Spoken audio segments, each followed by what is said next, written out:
Hello student, आज के इस वीडियो में हम लोग बात करने वाले हैं electric potential due to an electric dipole. और अगर एक इलेक्ट्रिक डाइपोल है तो उसके कारण इलेक्ट्रिक पोटेंशियल दो केसेस में, तीन केसेस में हम लोग फाइंड कर सकते हैं। और तीन केस में से पहला केस होता है एक्सियल पोजीशन। मतलब जैसे यहाँ पे आपने एक इलेक्ट्रिक डाइपोल लिया है प्लस क्यू, माइनस क्यू और प्लस क्यू। तो यहाँ से कहीं पे इसकी जो एक्सिस है, इस एक्सिस पे कहीं पे भी एक पॉइंट लें अगर आप लोग, तो उसको एक्सियल पोजीशन में कहा जाता है। दूसरा हम लोग बात करते हैं ब्रॉडॉन साइड या फिर इक्वेटोरियल पोजीशन। इक्वेटोरियल पोजीशन में अगर आपके पास इस तरीके से एक इलेक्ट्रिक डाइपोल है तो उसका जो सेंटर होता है यहाँ पे ओ, उस सेंटर से जाने वाली जो एक्सिस है परपेंडिकुलरली, तो उस एक्सिस पे कहीं पे भी ऊपर या नीचे हम लोग जो इलेक्ट्रिक पोटेंशियल फाइंड करेंगे वो इक्वेटोरियल या ब्रॉडॉन साइड कहलाता है। और तीसरा, इसके लिए अगर हम लोग कहीं पे देखें, जैसे आपके पास यहाँ पे एक इलेक्ट्रिक डाइपोल है, तो ये सेंटर हो गया, इससे कहीं पे भी किसी भी लोकेशन पे, यहाँ पे या यहाँ पे कहीं पे भी अगर हम लोग इन दो केसेस को छोड़ के पोजीशन अगर लेंगे तो वो एक एनी पॉइंट हो जाएगा। तो हम लोगों ने ये हमारे प्रीवियस वीडियो में बात की थी। आज हम लोग इस इक्वेटोरियल या ब्रॉडॉन साइड वाले टॉपिक पे डिस्कस करने वाले हैं।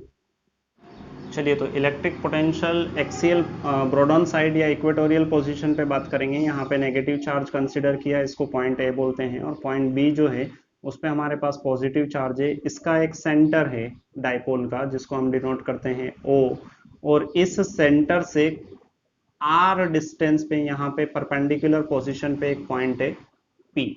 आर डिस्टेंस पे एक पॉइंट है पी जिसपे हम लोगों को इलेक्ट्रिक पोटेंशियल बी की वैल्यू मेजर करनी है, डिराइव करना है। ठीक है, अब देखें तो डाइपोल के बीच की जो सेपरेशन होता है उसको जनरली हम लोग क्या लिखते हैं, 2a। और ये जो सेंटर है, इस सेंटर चार्ज से सेंटर का जो सेपरेशन होता है वो a, और यहां से यहां तक का भी सेपरेशन कितना होगा a। तो ये टोटल कितना हो जाएगा 2a। अब हम लोगों ने हमारे प्रीवियसली हम लोगों ने एक टॉपिक में डिस्कस किया था electric potential due two point charge. ठीक है, लेकिन यहाँ पे पॉइंट चार्ज हम लोग क्या कंसिडर कर रहे हैं, negative charge. Point due to negative q charge at point P, और वो भी कहाँ पे देखेंगे हम लोग, पॉइंट पी पे देखेंगे। अब इसके लिए एक रिलेशन था हमारे पास, v is equal to 1/4πε0 times यहाँ पे आता था चार्ज अपॉन डिस्टेंस। ठीक है, तो इसको, इस वाले केस को हम लोग हमारे कंडीशन के अकॉर्डिंग अप्लाई करें तो ये होगा v/4πε0।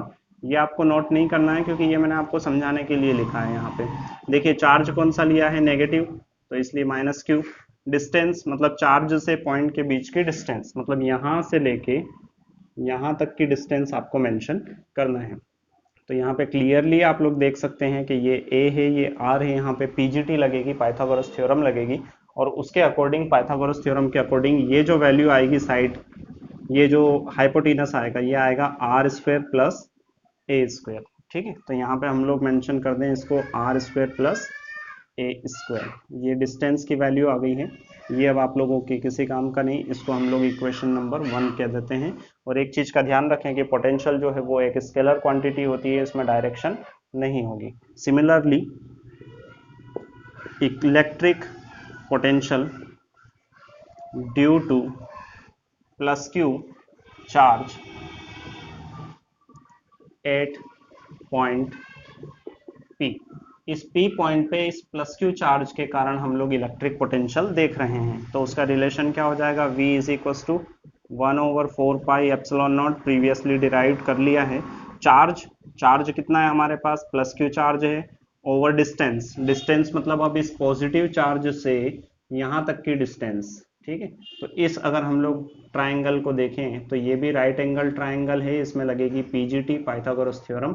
यहाँ की वैल्यू है r, और ये जो डिस्टेंस है तो ये हो जाएगा क्या, √r² प्लस ए स्क्वायर। तो यहाँ पे भी डिनोमिनेटर में हम लोग लिख दें r² प्लस ए स्क्वायर। ये हो गई हमारी इक्वेशन नंबर 2। ठीक है, अब अगर हम लोग देखें तो ये एक नेगेटिव चार्ज के कारण पोटेंशियल आया पी पे, ये पॉजिटिव चार्ज के कारण पोटेंशियल आया पी पे। हम लोगों को फाइंड करना है टोटल पोटेंशियल या नेट पोटेंशियल या resultant potential. Net potential 8 point P लेकिन वो भी किसके कारण, ड्यू टू इलेक्ट्रिक डाइपोल। ठीक है, यहाँ पे हमने चार्जेस की बात करी थी और चार्जेस से ही मिलके क्या बना है, डाइपोल, इसलिए अब डाइपोल के कारण देख रहे हैं। तो वो कितना हो जाएगा, V इज इक्वल टू, इसको कह देते हैं हम लोग V1, इसको डिनोट कर देते हैं V2।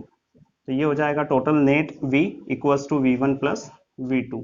अब इनकी अगर हम लोग वैल्यू रखें फ्रॉम इक्वेशन 1 एंड 2, तो देखिए इसकी वैल्यू क्या होगी, V1 की 1/4 epsilon not minus Q over under root r square a square, फिर प्लस का साइन एज इट इज, और फिर यहाँ पे V2 की value 1/4 epsilon not Q under root r square plus a square. ठीक है, ये पॉजिटिव है। अगर आप लोग इनके टर्म्स को देखेंगे तो 1/4 एप्सिलॉन नॉट दोनों में है, यहाँ पे Q भी है, यहाँ पे भी Q है, यहाँ पे डिनोमिनेटर की जो वैल्यू है r square plus a square square root में, ये दोनों सेम है। लेकिन देखें एक जगह नेगेटिव साइन है, एक जगह पॉजिटिव। दोनों टर्म मतलब ये वाला टर्म और ये वाला टर्म दोनों सेम है, तो प्लस और माइनस, तो रिजल्ट इनका कितना आ जाएगा, 0 आ जाएगा। तो यहाँ पे पोटेंशियल जो आया इलेक्ट्रिक पोटेंशियल वो क्या हो गया है, 0 हो गया है। आप लोगों को ध्यान रखना है कि जब हम लोग इक्वेटोरियल पोजीशन या ब्रोडॉन साइड में इलेक्ट्रिक पोटेंशियल देखते हैं तो उसकी वैल्यू कितनी आती है, 0 आती है, 0। और यहाँ पे इसकी यूनिट अगर मेंशन करना चाहें तो लिख सकते हैं हम लोग वोल्ट। देखिए यहाँ के कारण नेगेटिव पोटेंशियल और यहाँ के कारण पॉजिटिव पोटेंशियल, तो रिजल्टेंट कितना होगा, 0। मतलब जितना नेगेटिव का इम्पैक्ट है उतना ही पॉजिटिव का है, इक्वल है, और दोनों अपोजिट है, तो रिजल्टेंट कितना बन जाएगा, 0 बन जाएगा। वीडियो अगर अच्छा लगा हो लाइक करें, सब्सक्राइब करें, बेल आइकन पर क्लिक करें, डिस्क्रिप्शन भी पढ़ लीजिए। धन्यवाद।